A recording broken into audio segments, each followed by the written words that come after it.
Push Anand, நடிகர் Vijay, Rajmohan, John Arokiasamy எங்க போனாங்க? ஆதவ் அர்ஜுனா டெல்லிக்கு போயிட்டாரு. டெல்லியில் வந்து சிபிஐ ரிப்போர்ட் வரும்போது நான் அப்ளை பண்ண அந்த 3 விவகாரத்தையும் சொல்கிறேன்.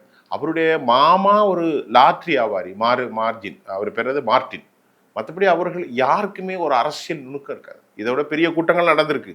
மகாமக கூட்டத்தில் கூட இவ்வளோ சாவலை சார். 45 பேர் 50 பேர் சாகலை. 10 லட்சம் 20 லட்சம் 27,000 பேர் கூடிய கூட்டத்தில் 41 பேர் செத்துருக்குறாங்கன்னா எந்த அளவிற்கு பொறுப்பேற்று இருந்திருக்கிறாங்க.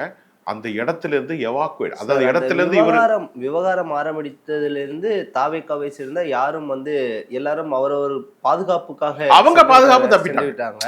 அவங்க யாரும் வந்து யாரையும் சந்தித்து வாய் திறக்கவில்லை.